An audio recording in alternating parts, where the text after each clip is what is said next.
Brampton is just a very strange place. Every week, something happens in Brampton that goes extremely viral on social media, and you just have to ask why exactly that is. A lot of us know why that is. For many Canadians, Brampton looks and feels like a totally foreign place. But right now, some very strange things are happening in Brampton that warrant mention and further investigation. Well, one of the things happening in Brampton right now, which many of you who watch the show regularly will know about, is that for months, almost every weekend, large groups of international students with expiring work permits have been protesting in the streets, not only demanding work permit extensions, but also calling for an end to online hate and racism targeting Indians. They also keep bringing up the Komagata Maru incident, which happened in 1914. Now, what does that have to do with anything going on right now? Well, we will get into that later on in the show. Also, for whatever reason, many young people in Brampton seem to have a penchant for open-air street brawls. But these clips of open-air street brawls in Brampton have become such an issue that even the mayor, Patrick Brown, had to get involved and had to issue a statement on social media over the weekend about it. Lastly, all those slumlords in Brampton, you know, the ones who rent out basement units to 7 tenants at a time, well, they're very upset that Brampton is now trying to institute a licensing program for landlords, that they are now protesting in the street, demanding a right to remain as a slumlord. They don't want to have any rules placed on them, and they don't want to have any oversight from the city placed on what they're doing. Well, we know what they're doing, and it's quite ridiculous. You know, in Canada, we don't really do the whole slumlords thing, but to these guys, I guess they think otherwise. All of this is happening at once in Brampton, just adding to the intrigue that so many Canadians have over this very strange city in Canada. We're going to get into all of that on the show, but before we do, be sure to drop a like on this video, help us out by subscribing to the True North YouTube channel, and the comment question for the episode is this: do you think these protests in Brampton will escalate into something worse in the future? Let me know your answer in the comments below, and let's get into it. Well, we start with the protesting international students demanding work permit extensions in Brampton. They've been protesting almost every weekend since we covered those first few protests in Brampton over a month ago now. First it was out in PEI, then it came to Brampton. You saw what happened when we were there a few months ago. They refused to speak to us. They said that we could cover their protest, but they weren't going to talk to True North journalists because we were racist against them. We were spreading racism, online hate. You see, these protesters in Brampton, they've picked up a new slogan that they keep using: no more Komagata Maru. Now, for those of you who don't know what the Komagata Maru incident was, the ship carrying hundreds of Sikhs in 1914 planning to immigrate to Canada was named the SS Komagata Maru. Now, the story we've been fed about the truth behind the Komagata Maru incident is not really the case. Politicians and Sikh activists in Canada have tried to tell us that really the Komagata Maru incident was one of the darkest chapters in Canadian history, when the Canadian government turned around a group of Sikhs who wanted to immigrate into Canada because we had racist policies targeting Indians. The Komagata Maru project was actually an immigration challenge designed to undermine Canadian immigration laws. The passengers on the Komagata Maru boat were actually being fed anti-British and extremist literature, being taught Marxist lessons on the ship before they got to Canada. It's funny, that part of the story never actually seems to make it into the common dialogue. Perhaps a further investigation into what the Komagata Maru story really was is warranted on this show, but for now, we'll just leave it at that. Ultimately, these protesters in Brampton, they want to try to use that story to say that they are the victims here. They are the ones being victimized by a racist Canadian government that wants to ship them back to India. These protesters in Brampton, they came here as temporary residents. They came here as international students and told a Canadian Border Services agent that when their visa was up, they would go home.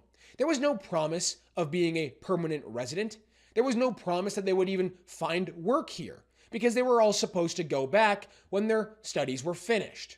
Now, these people in Brampton, the same group that is protesting in PEI, they want to demand a right to stay in our country. Well, they have no right to make any demands. They never did have any right to make any demands. But their rhetoric is rising. Their frustration towards Canadians is rising, and now they're taking the extreme step, believe it or not, of threatening the Canadian government and blaming the Canadian government for things that are happening to the protesters in PEI. Last week, there was a fire that broke out among the tents from these international students protesting and making an encampment outside the PEI legislature. But the protesters in Brampton decided that yesterday they would go on Instagram and release a statement, not only blaming the federal government and racists for the fire in PEI, but also threatening the federal government with retaliation if anything like this happens again. Take a listen to this. Someone tried to put the tent into the fire as the protester was sleeping in the tent. So we deeply condemned this thing, as we got to know like it was done by some racist bodies or must be done by the government. They were trying to intimidate the protesters, but we are coming strong from Ontario as well and supporting all the PA protesters. We have a message for the racist groups and the Canadian government who think that by this incident they could stop the fight. We are deeply condemning it also, and if they are thinking that they could stop this fight like this, they are completely delusional right now. So our struggle will be continued, and even in Toronto, we will have the protests and everything in their support. So in the future, if anything like this happens again and if there is any damage to any PWP holder, then the federal government is going to be accountable for that.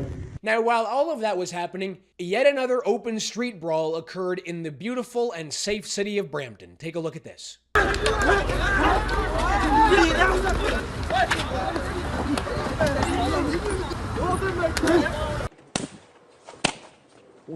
How can you stop?